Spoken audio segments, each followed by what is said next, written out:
तारीख को आपको वोट डालना है। उपचुनाव है। इसके पहले जो विधायक थे वो सांसद बन गए, इसलिए इस सीट पर दोबारा चुनाव हो रहा है। तमाम पार्टियां आपके दरमियान में है। एक तरफ समाजवादी पार्टी का नुमाइंदा अखिलेश यादव का वारिस है, दूसरी तरफ बीजेपी का नुमाइंदा योगी आदित्यनाथ और नरेंद्र मोदी का वारिस है, और वही तीसरी तरफ आजाद समाज पार्टी का नुमाइंदा जो चंद्रशेखर का वारिस है, और एक तरफ आपका भाई मजलिस इत्तेहादुल मुस्लिमीन का नुमाइंदा जो अल्लाह के रसूल सल्लल्लाहु अलैहि वसल्लम का वारिस है। उसका नाम भी वारिस है और वो आका का भी वारिस है, क्योंकि अल्लाह के रसूल सल्लल्लाहु अलैहि वसल्लम ने बताया था कि मेरे बाद यानी अंबिया का वारिस अगर कोई होगा तो वो आलिम होगा। तो आपका वारिस एक आलिम है, एक हाफिज है, आपके बीच का है, आपका भाई है। फैसला आपको करना है कि अंबिया का वारिस आपका नुमाइंदा होगा या समाजवादी पार्टी अखिलेश यादव का वारिस आपका नुमाइंदा होगा या बीजेपी का वारिस आपका नुमाइंदा होगा या बीएसपी आजाद समाज का वारिस आपका नुमाइंदा होगा। मेरे दोस्तों, मेरे बुजुर्गों, मसाइल बहुत है। पूरे प्रदेश नहीं बल्कि पूरे देश में आए दिन खबरें आप लोग सुन रहे होंगे। टेलीविजन से, सोशल मीडिया से आपको मालूम होता है कि कहां पर क्या क्या हो रहा है। कभी मुसलमानों को दाढ़ी और टोपी के नाम पर, कभी मुसलमानों को गोश्त के नाम पर, कभी मुसलमानों के सबसे अजीज जिसे मुसलमान अपनी जान, अपनी माल, अपने औलाद से ज्यादा अजीज समझता है, मेरी मुराद हमारे आका नबी करीम सल्लल्लाहु अलैहि वसल्लम से है। उनकी शान में गुस्ताखी होती है। कभी अल्लाह सुब्हानहू तआला की शान में बहुत उल्टे सीधे अल्फाज कहे जाते हैं। कभी आप देखिए गोश्त के नाम पर मुसलमानों को मार दिया जाता है। कभी हमारी मसाजिद से लाउड स्पीकर को बंद कराया जाता है। मुरादाबाद के अंदर 650 मदरसों को बंद करा दिया गया। लेकिन आप मुझे बताइए कि आज उत्तर प्रदेश ही नहीं पूरे देश में जो जुल्म, जो ज्यादती, अन्याय, अत्याचार, नाइंसाफी मुसलमानों के साथ हो रही है, अगर मुसलमानों के लिए कोई आवाज है तो क्या ये बात सच नहीं है कि वो आवाज अखिलेश यादव की नहीं है, वो आवाज बैरिस्टर असदुद्दीन ओवैसी साहब की आवाज है। जबकि बैरिस्टर ओवैसी कभी आपसे नहीं मिले, बावजूद उसके अगर खाई खेड़ा में भी अल्लाह न करे अगर कल कोई वाकया पेश आएगा तो मैं ये चैलेंज के साथ कहता हूं कि सबसे पहली अगर कोई आवाज होगी तो वो आवाज सरजमीन दक्कन, हैदराबाद, दारुस्सलाम, मजलिस इत्तेहादुल मुस्लिमीन बैरिस्टर असदुद्दीन ओवैसी साहब की आवाज होगी। क्यों होगी? क्योंकि ये जो मेरा आपका रिश्ता है, जो बैरिस्टर और आपका रिश्ता है, वो रिश्ता ला इलाहा इल्लल्लाह मुहम्मदुर रसूलुल्लाह का रिश्ता है। कुरान में अल्लाह सुब्हानहू तआला ने फरमाया इन्नमल मुमिनून इख्वा, यानी तुम मुसलमान जिसने कलमा तैयबा का इकरार कर लिया वो मुसलमान आपस में भाई है। और अगर खाई खेड़ा का मुसलमान तकलीफ में हो और हैदराबाद का मुसलमान उस तकलीफ को महसूस ना करे तो आका ने कहा कि वो मुसलमान मुसलमान नहीं है। मेरे दोस्तों, मेरे बुजुर्गों, आज हमारे साथ जो जुल्म हो रहा है, हमारे घरों को बुलडोजर लगा के तोड़ा जाता है, हमारी मसाजिद को बुलडोजर लगा करके तोड़ दिया जाता है, हमारे मदारिस को बुलडोजर लगा करके तोड़ दिया जाता है। आप बताइए कि इन सब चीजों से लड़ने के लिए हमारे पास रास्ते क्या है? हमारे नौजवानों को जब वो सफर में होते हैं उनका नाम पूछा जाता है, उन्हें गालियां दी जाती है, उन्हें मुल्ले और कटुए और जिहादी कहा जाता है। आप बताइए, हमारी माँ बहनों की नकाब को, उनके हिजाब को खींचा जाता है। आप बताइए मुझे, इन सब चीजों से लड़ने के लिए आपके पास रास्ते क्या है? हमारे देश का कानून इस बात की इजाजत नहीं देता कि आप अपने हाथ में लाठी डंडे या बंदूक उठाइए, ये जुर्म है। हमारे देश का कानून किसी के ऊपर हमला करने की इजाजत नहीं देता, लेकिन हमले हमारे ऊपर हो रहे हैं। इन सब चीजों से लड़ने का सिर्फ और सिर्फ एक रास्ता है। वो रास्ता क्या है? वो रास्ता राजनीतिक रास्ता है। वो रास्ता क्या है? वो रास्ता सियासत का रास्ता है। जिस समाज ने जमहूरियत में अपना डंडा, अपना झंडा, अपना नेता, अपना पॉलिटिकल प्लेटफॉर्म नहीं बनाया, उस समाज की कोई पहचान नहीं होती है। जिस समाज ने अपने परचम के नीचे आकर के अपनी सफों में इत्तेहाद को कायम नहीं किया, उस समाज की कोई पहचान और उस समाज को इंसाफ नहीं मिलता। यही हो रहा है ना हमारे साथ। 4% राजभर 4% राजभर उत्तर प्रदेश में है। कितना? 4%। लेकिन उसकी पार्टी है, उसका डंडा है, उसका झंडा है, उसका नेता है, और उसका नेता कैबिनेट में मंत्री है, उसके 6 विधायक हैं। हमारे समाज के लोग कहते हैं कि 1, 2, 3, 4, 5 जिता करके क्या कर लोगे? राजभर से पूछो, उसने 6 जिताया तो कैबिनेट में मंत्री बना।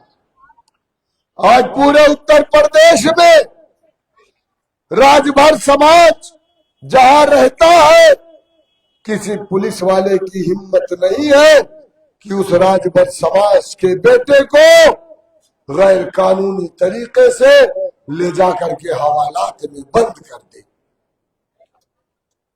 केवट समाज उत्तर प्रदेश में 11% है। कितना? 11%। उसकी पार्टी है, उसका झंडा है, उसका डंडा है, उसका नेता है और कैबिनेट मंत्री है। उसके पास 6 विधायक है, डॉक्टर संजय निषाद, और वो मंत्री है।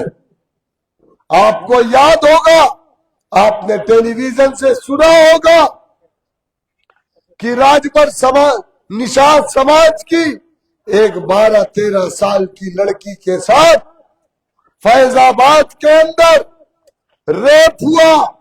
एक मुस्लिम लड़का था, रेप नहीं बल्कि उन दोनों में मोहब्बत थी, लेकिन वो एक पॉलिटिकल इशू बनाया गया और उसका नेता वहां पहुंचा। उसने कहा मेरे समाज की बेटी के साथ रेप हुआ है।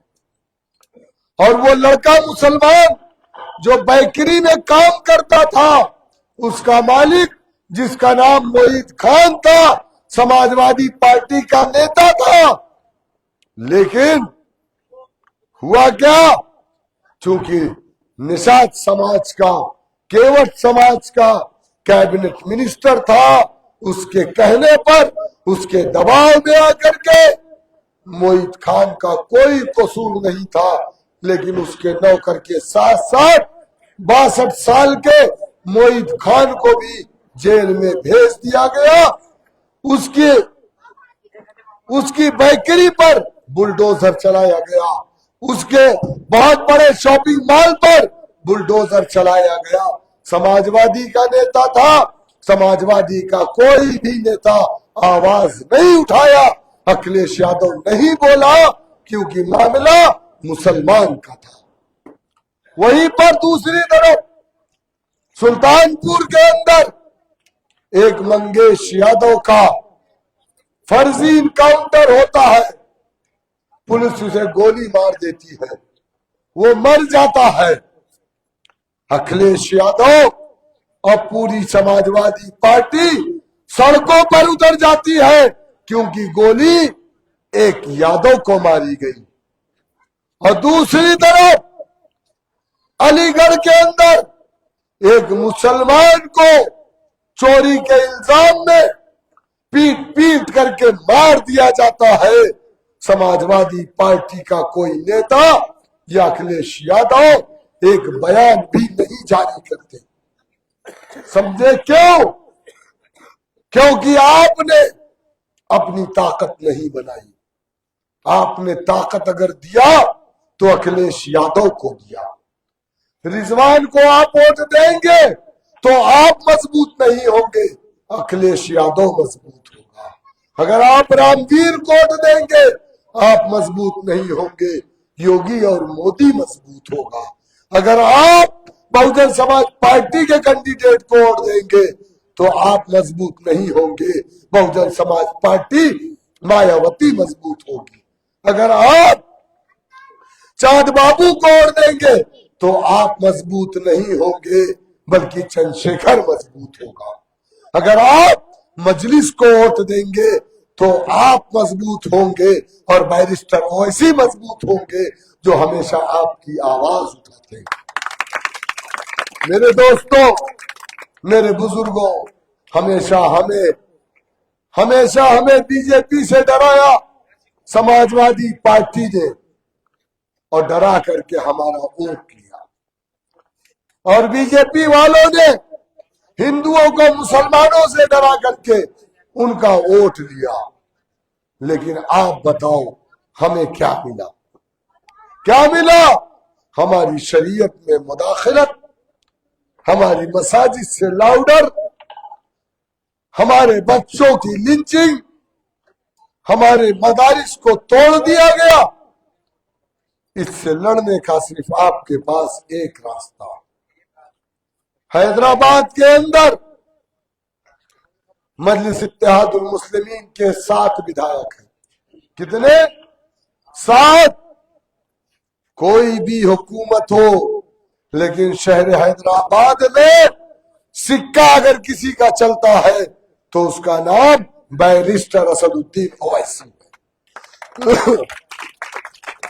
जो लोग हैदराबाद गए होंगे, जाकर के हैदराबाद में देख लेना, हमारी बहनें, हमारी माएं रात को 12 बजे, रात को 1 बजे, रात को 2 बजे अपनी स्कूटी से सड़कों पर चलती है, और किसी माँ के लाल में इतनी हिम्मत नहीं है कि हमारी बहनों के साथ, हमारी माओं के साथ कोई बदतमीजी कर दे। लेकिन यहाँ क्या हो रहा है? खुलेआम कहा जा रहा है कि हम मुस्लिम लड़कियों को हिंदू बनाएंगे, और बरेली की मंदिर में ले जा करके, डरा करके, धमका करके हमारी मुस्लिम बच्चियों को हिंदू बनाया जा रहा है, और हिंदू लड़कों के साथ जबरदस्ती उनकी शादी कराई जाती है। और उसके बाद 1-2 साल बाद एक आध बच्चे पैदा करके उनका कत्ल कर दिया जाता है। क्या मेरी बात गलत है? अखबार में पढ़ते होंगे, टेलीविजन पे सुनते होंगे, यकीन नहीं होता तो जाकर के बरेली में पूछ ले। मेरे दोस्तों, मेरे बुजुर्गों, जो हालात हमारे हैं इससे बुरे हालात जाटो समाज के थे। लेकिन जाटो समाज के अंदर तब्दीली कैसे आई, जबकि उनका 130 एमपी हिंदुस्तान की पार्लियामेंट में बैठता है, 130 सांसद दलित समाज का हिंदुस्तान की पार्लियामेंट में बैठता है। बावजूद उसके आजाद हिंदुस्तान में जाटो समाज के गले में मटकी लटकाई गई ताकि वो जमीन पर ना थुके, जमीन नापाक हो जाएगी। जाटो समाज के कमर में झाड़ू बांधे गए ताकि उसके पैरों के निशान ना रहे। लोग उसके निशान को नजीस समझते थे। उसकी बहन बेटियों की इज्जतें लूट ली जाती थी, थाने में कोई एफआईआर दर्ज नहीं होती थी। क्या मेरी बात गलत है? सरकारी नौकरी नहीं मिलती थी, जाटो बस्तियों में स्कूल नहीं खुलते थे, उसको लोग अपने लोटे में पानी नहीं पिलाते थे, कोई उनके घरों पर जाकर के पानी नहीं पीता था। लेकिन उनके समाज में तब्दीली कैसे आई, जबकि उत्तर प्रदेश में जाटो 11% है। जब उनका एक नेता जब देखा कि मेरे समाज के साथ जुल्म, अत्याचार, नाइंसाफी हो रही है, तो वो पंजाब से निकला, उत्तर प्रदेश आया, उसका नाम काशीराम था। अपने समाज के लोगों से कहा कि सुनो, लोकतंत्र की सबसे बड़ी ताकत सियासत है। क्या कहा? लोकतंत्र की सबसे बड़ी ताकत सियासत है, और जो समाज सियासत में अपना डंडा, अपना झंडा, अपना नेता नहीं बनाता, उस समाज की बहू बेटियों की इज्जतें लुटती रहती है। मुजफ्फरनगर में हमारी बहनों की, हमारी बेटियों की इज्जतें लूटी गई थी। कहा, जो समाज अपना डंडा, अपना झंडा, अपना नेता नहीं बनाता है, उस समाज को सरकारी नौकरी नहीं मिलती, उस समाज के साथ नाइंसाफियां होती रहेंगी। लोगों ने पूछा, काशीराम जी हम क्या करें? बोला, काशीराम को अपना नेता मानो, बहुजन समाज पार्टी को अपनी पार्टी मानो। काशीराम पर इल्जाम लगा, लोगों ने कहा, मुसलमानों ने नहीं लगाया, ये इल्जाम उनके समाज के लोगों ने लगाया और कहा कि काशीराम जनसंघ से पैसा पाया है, कांग्रेस को हराने आया है। उस वक्त बीजेपी जनसंघ थी, बीजेपी नहीं थी, लेकिन नौजवान खड़ा हुआ। आज इसी तरह हम पर इल्जाम लगता है कि बैरिस्टर ओवैसी बीजेपी की भी टीम है, और इल्जाम लगाने वाला कोई हिंदू नहीं है, इल्जाम लगाने वाला मुसलमान है जो समाजवादी पार्टी का चपरासी है। इसी तरह इल्जाम लगाने वाला काशीराम पर उनके समाज का दलित था जो पुराना कांग्रेसी था। लेकिन नौजवान खड़ा हुआ, उसने कहा कि काशीराम हमारा नेता है, पिताजी, बाबूजी, तुमने हमें गुलाम बना करके रखा कांग्रेस का, हमारे सरों पर कंधे फिकवाए, अब हम गुलामी नहीं करेंगे, अब हम अपनी पार्टी के साथ रहेंगे, हम अपनी पार्टी के झंडे के नीचे हम संघर्ष करेंगे, जिद्दोजहद करेंगे। दुनिया ने देखा, काशीराम ने कहा था कि जब तुम अपने विधायक जिताओगे और तुम अपनी सरकार बनाओगे तो तुम्हारे पास वो जो चाबी होगी, उस चाबी से तुम अपने लिए इंसाफ के सारे दरवाजे को खोल लोगे। लोगों ने मजाक उड़ाया, लोगों ने कहा 11% जाटो समाज को लेकर के काशीराम सत्ता की चाबी को अपने हाथ में लेने की बात कर रहा, लेकिन दलित समाज ने कहा नहीं, कोई कुछ भी कहे, काशीराम ही हमारा नेता। आज आप देख लीजिए, जाटो समाज की औरतें, उनकी बच्चियां, उनके मर्द जब वोट डालने बूथ की तरफ जाते हैं तो वो ये नहीं देखते कि हमारा कैंडिडेट कौन है, वो ये देखते हैं कि जो हमारा सिंबल हाथी है वही हमारा निशान है, जिसके गले में नीला परचम है वही हमारा उम्मीदवार है, उसको वोट डालते हैं। और दुनिया ने देखा, महज 9 सालों में 11% जाटो मुत्तहिद हुआ तो अपने कौम की एक बेटी को उत्तर प्रदेश का मुख्यमंत्री बनाया कि नहीं बनाया।